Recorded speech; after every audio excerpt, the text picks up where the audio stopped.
Hey Eurovision fans, it's Tom coming to you from Dublin. I'm back for another Eurovision analysis video. Today I'm going to be analysing the 11 Eurovision contestants who performed at the Barcelona Pre-Party. I'm going to talk about their vocals, their performances, and what strategies I think that they need if they're going to do well at Eurovision this year. So let's kiki.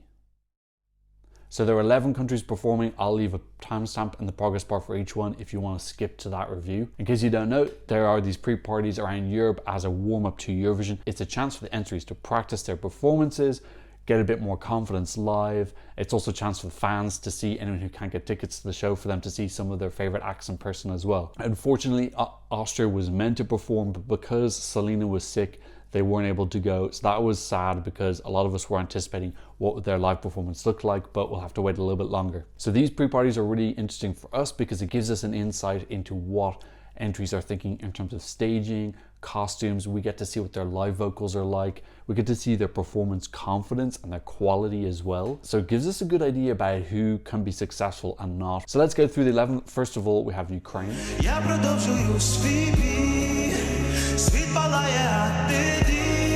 So I really like this performance. Styling wise, they had these blue jackets, the ones that wore at Pabanda Mysznaho, but they'd upgraded the grain. They did beautiful grain coming down from the shirt. Instead of it being yellow thread, it'd been upgraded to metallic thread, so even more luxurious and beautiful. I don't know if that's the outfits that they're going to go for in their final performance. Everyone released a 50 days to Eurovision small TikTok video, and in that they were wearing these really elaborate black, very cool looking futuristic costumes. So maybe they might be going for something like that or something completely different. These are really fashionable guys, so I wouldn't be surprised if they had several options that they were trying to pick between. Jeffrey's vocals were a little bit off at the start, but I thought they got better a lot towards the end. I got proper chills when he did the Ukrainian bit. Yeah, like really, I felt like a wave coming over me when he did. It was really special, and the way that they filmed it as well with him and Andrew behind, really, really pretty. Ukraine always get their staging right. I think this is going to be elevated a lot in Liverpool. I also liked Andrew's energy in the background.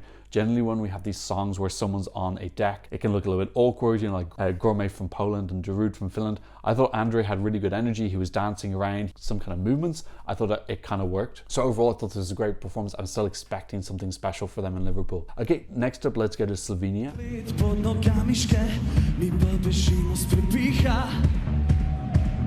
I really like their styling. It looked very professional, like they'd actually had a professional stylist come in and style each person individually, because they all had their own looks, but it also looked cohesive together, kind of in line with the music video, that kind of slight 70s Riviera feel. So I really like that. I think it's very clever staging. It gives them a real instant brand. We didn't get any visuals, unfortunately, on the back screen. We just had a white Joker out font.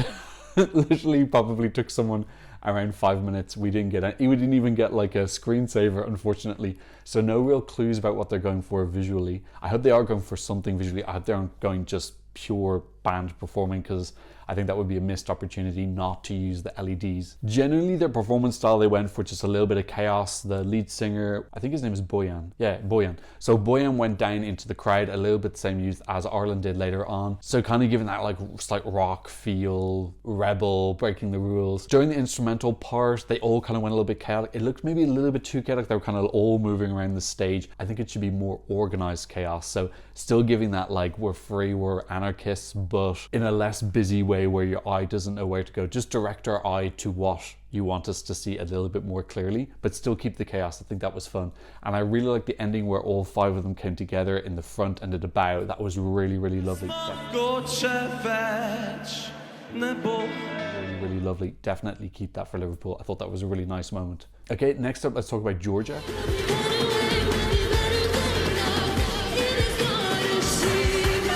So Ira was singing Echo. She was on the stage on her own, no dancers, no support. I still think she probably will have some dancers in Liverpool. I think that's more just being financially frugal. She had a kind of nice outfit on. It looked a little bit majorette, so the girls who spin the batons.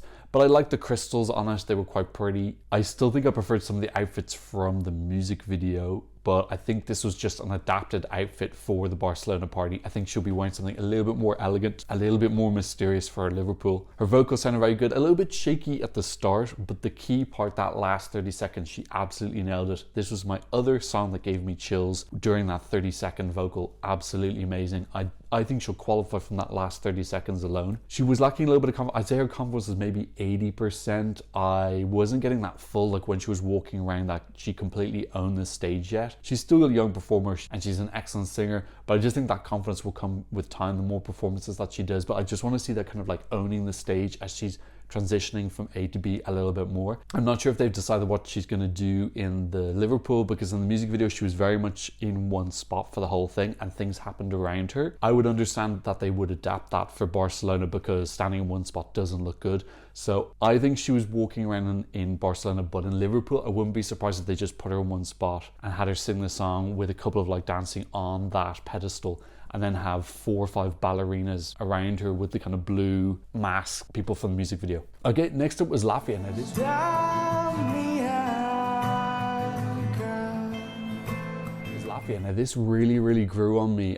This song is definitely going up in my rankings quite a bit. Watching this pre-party really pointed out to me how similar Latvia and Ireland are currently in their staging concepts, and also how close they are in the running order. They're 4th and 6th. So I think they really need to differentiate each other, because otherwise they're just gonna maybe cancel each other out. If they're too similar, I just think that vote might be split a little bit. But generally, I thought this was an amazing performance. It looked very professional. They sang it great. It sounded really close to the studio edit. The background LED visuals, they decided to go with their supernova ones and not the music video. Now that was interesting for me because the supernova visuals I thought were absolutely stunning. These playing with these big yellow light. I think that's probably what they're gonna go for in Liverpool. For me, the key thing in this song is the last 30 seconds. That last 30, 40 seconds that's slower is just incredibly special.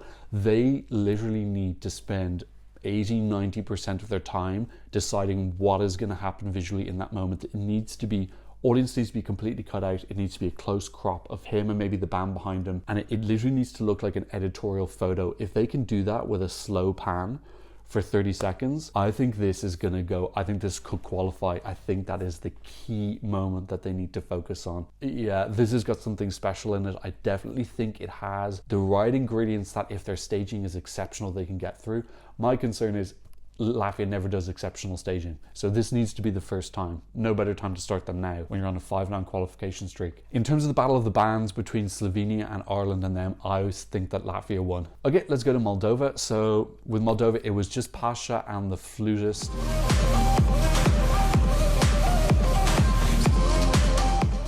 They didn't have the 2 girls or the 2 drummers. I still think they're going to have the 6 in Liverpool. I think they're just being sensible that they didn't want to fly 6 people over to Barcelona. The staging largely looked the same as the Moldova national final. Pasha coming out, doing some of his kind of samurai looking war dance, and then him having this like dance off with the flutist who's representing Pan, the forest spirit. So yeah, I think that stage is good to go. This just needs to be deluxeified. So it just needs, the visuals need to look more luxurious, basically like their music video. I thought their music video looked very expensive and editorial. So they just need to bring that to the stage.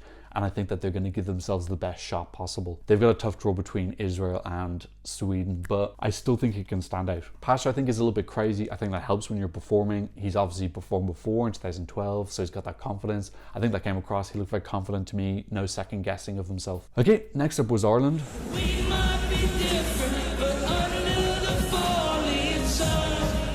So visual wise, in the background, they went for the music video, which, yeah, I would have liked to see some like new ideas, give an idea of what they're going for in Liverpool, because we know that they aren't doing the silver mask and they've already said that officially. They're having a little problems with audio at the start. I think they started the backing track too early when they weren't actually ready. So they adapted to that pretty well. But I thought the performance was fine. Yeah, you already know, I think the song is not the strongest point. I think that their performance ability is what could potentially get them through. I was hoping to see some like kind of like early ideas for what they're going to go for. It looks like they're going to go for that kind of like chaos rock feel where Connor was going down into the mosh pit and interacting with fans and whatnot.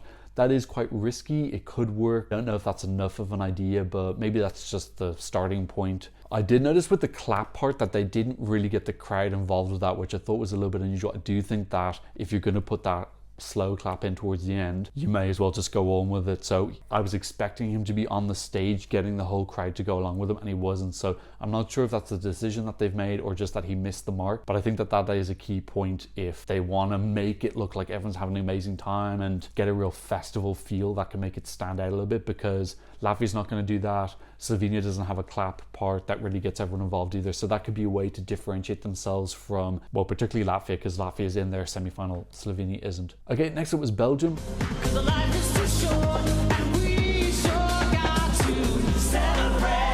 I have to admit, I wasn't mad on his orange jumpsuit. It looked a little bit like he'd escaped from fashion prison.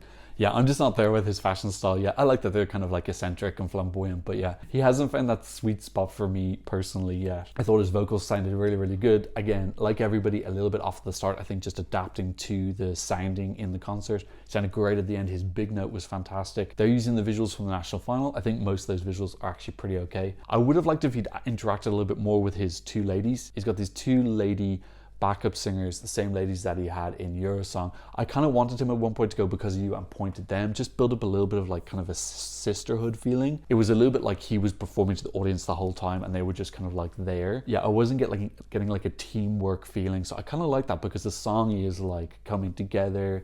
I'm here because of you, you know, because of you, the audience, also you because of my team who supported me. So I just want to see that a little bit more. But their harmony sounded great. They just got points from OJE France. The first points have been released. He got 5 points, so that was quite surprising. But yeah, he's got a great performance style, kind of very fun, very camp. I think this has definitely got a shot to go through. Okay, let's go to the UK. So now, first of all, you need to know that she was sick. So the fact that she even went up on the stage was really, really great. She didn't sound perfect, let's be honest. I think she got through the song okay. She had to dance as well. I don't think people realize how difficult it is to sing and dance these songs and hit marks and do everything. That's why Chanel, I thought, was so incredible last year, because she made it look completely effortless and so easy, despite the fact she was running from A to B to Z, up in the air, throwing on the ground, doing a dance break, the works, and she never got breathy for a single moment. I think May, once she's feeling better, once she's recovered, she needs to start go training on a treadmill. She needs to start singing on a treadmill. She needs that cardio to just be top level, so that she can still do a full dance and she's not even breathless. That's a pretty common thing that singers will do, and Luca Hänni did that as well. After his pre-parties, he got a little bit criticized for his vocals, and then he went and did some singing training on a treadmill, and he improved a lot after that. And his dance break was way easier than Chanel's. I liked her outfit. She was wearing this purple number. It looked a little bit tucky, as in, you know, in Drag Race when people do a really tight tuck and it kind of draws your eye with that V. It was a little bit too much of that. But yeah, overall I thought it looked pretty. Okay, next up was Iceland.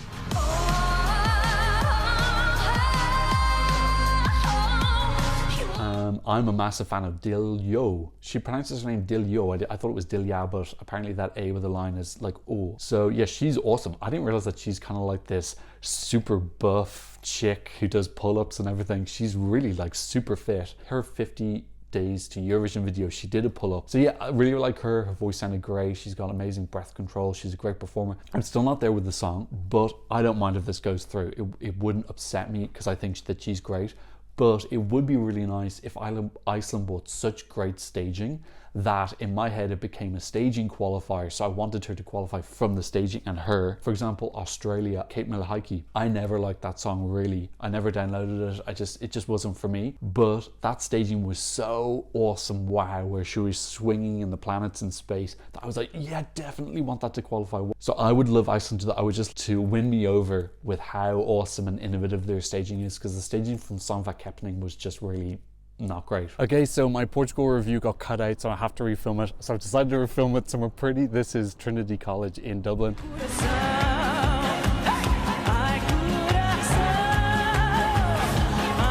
So yeah, I thought Mimi Cat was absolutely amazing. Her performance from start to finish was absolutely perfect. Despite being on the stage on her own, I felt she was really commanding, very entertaining. I got completely absorbed into this performance, even though she was the only one on the stage. She's super talented. I think this is going to stand out an absolute mile. I do feel kind of sad that this is in semi-final number 1, because I feel In semi-final number 2, this would be a really easy qualifier, and I hope that this isn't one of the casualties from semi-final number 1. But yeah, her performance was really, really amazing. This went up in my rankings. I still haven't downloaded the song, but I love watching the performance. I think she's exceptional in her delivery, her vocals, her persona, charisma on stage. So I really, really want this to go through. Okay, next up, Lithuania, Monika Linkytė.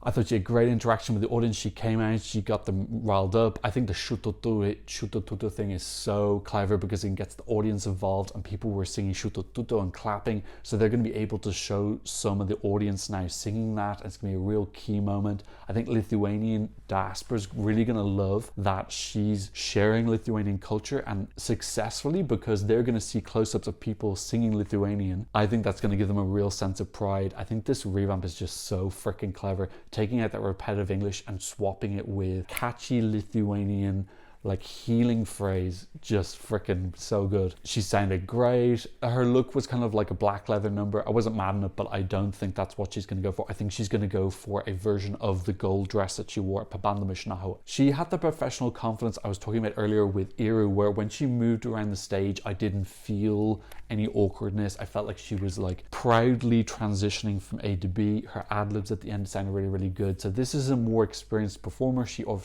obviously already performed in Eurovision 2015. Hopefully Iru can look at someone like Monika Linkytė, her stage presence and experience, and kind of learn from her. And speaking of stage presence, our last act was Spain.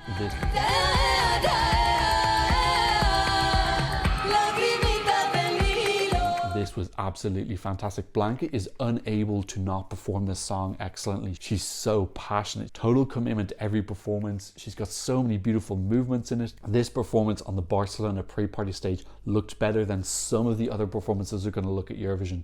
It was that good. It was really professionally done. It was like a clever adaptation of the staging from Benidorm Fest, like an edited down mini version. Really gorgeous. I think this is a dark horse to win. I got some criticism from some people on Twitter saying it's not a dark horse. She's always been a favorite. I'm sorry, but for me, if you're 25 to 1 in the odds, you're a dark horse. That is like 25 to 1 is not like close to the winner. Lorraine's like evens right now to win the whole competition. So yeah, 25 to 1 for me is a dark horse. I don't think that she's going to win, but I think she's a dark horse to maybe like disrupt the competition in a way. Like if she does particularly well with the jury, that is going to affect Lorraine, and possibly that could be a deciding factor that Kärja actually wins if she kills the jury and is just constantly taking points away from Lorraine, and then Kärja comes in and absolutely stomps away to the televote. She really could shake things up.